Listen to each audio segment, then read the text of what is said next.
Hi, I'm back to answer another frequently asked question about my DIY truck camper shell. How much does it affect the gas mileage on my truck?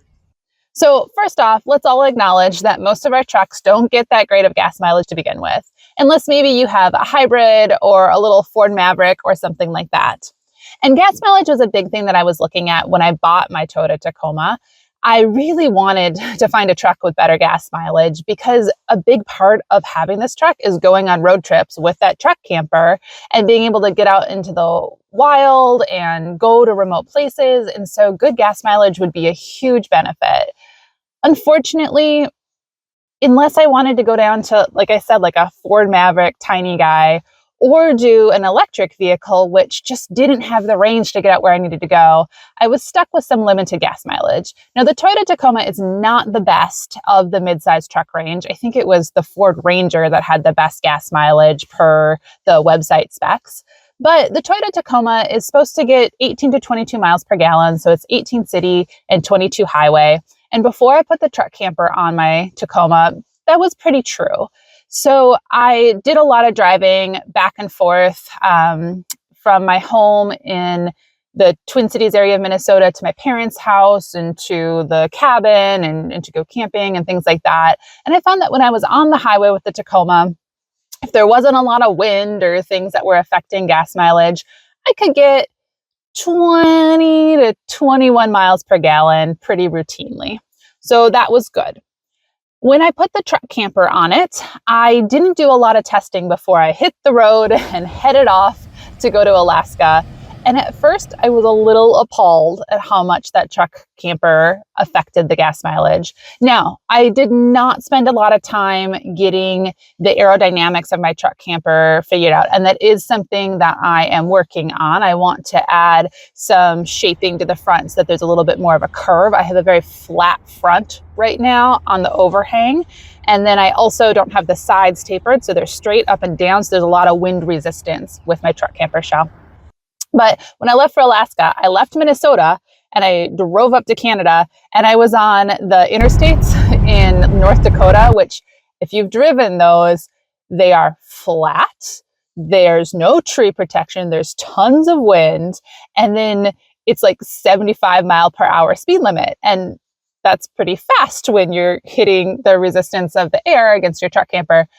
I think I was down to 13 miles per gallon on that part. I was getting really worried that this trip was going to be just atrocious gas mileage. But once I hit the mountains and the gravel roads and the slower speeds, it improved a lot. I was getting closer to 17 miles per gallon when I was on just normal 55 to 60 mile per hour roads.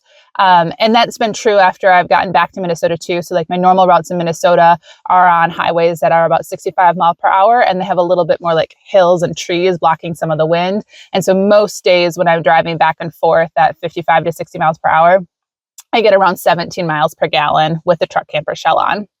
And then when I was in Alaska and remote Canada and I was on gravel roads and going slower, like if I was going up and down mountains or like on the Dempster when I was only driving 30 miles per hour, the truck camper was pretty negligible. And when I got back from my entire road trip, I was really happy to see that the entire loop up to Alaska and then up on the Dalton and Dempster Highway and back to Minnesota, I had finished up with a gas mileage of around 19 miles per gallon. And here I'll show you my actual screen as I was getting back to Minnesota after that road trip. The truck recording might not be 100% accurate, but I left the truck recording from when I left Minnesota to when I got back to Minnesota, and the screen showed that I was getting 19 miles per gallon. And now that I'm back in Minnesota, I've mostly still had the truck camper on my truck because I'm working on getting the interior build figured out. And so it's helpful to have the truck camper on the truck for measuring and figuring out where things go. And I really have been averaging more in the 17 point something mile per gallon range. I've had a couple days with a lot of wind that have been rougher, and I drove down to Iowa with it on and was on big open interstates again and was getting 14 miles per gallon. So it really can affect that. And again, I haven't driven the Toyota Tacoma without the truck camper on those big wide open roads either. So I don't know what the truck would be without having that on there. Maybe someone who also owns a Toyota Tacoma can comment and let me know in the description below. Have you taken your truck without a truck camper on it through those big interstates? What are you getting for miles per gallon? But it seems like when I compare it to the roads I travel the most often, I was getting about 21 miles per gallon before the truck camper and about 17 miles per gallon afterwards. And so it looks like I've lost about 4 miles per gallon by having this truck camper on my truck. So I hope that helps you make your own decisions when it comes to your own truck camper shell. And again, I'm really hopeful that I'll be able to do a little bit more aerodynamic changes and try to get another one of those miles per gallon back. But it's worth it to have a place to sleep attached right to my truck. And I'm sure my gas mileage would be even worse if I'd chosen to go with a trailer instead of a truck camper. I also have done some road tripping with my mother and her travel trailer, and we get 12 to 13 miles per gallon with her SUV. It's a large SUV, a Grand Cherokee, and that travel trailer.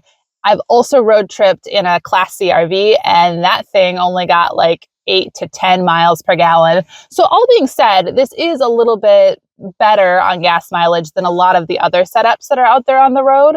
All of these, of course, are gasoline models and not diesel. And so that can make a difference, make a change.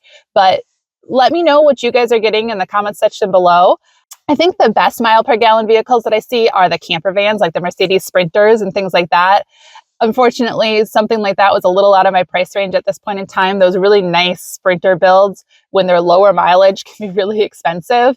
And I wanted a little bit lower mileage vehicle to start this journey with because I'm a little bit new into the auto mechanic world and wasn't quite ready to be working with older car issues at this point. So knock on wood that this Toyota Tacoma will stay sound for me for several years to come, and I'll have the time to slowly learn how to do little repairs myself.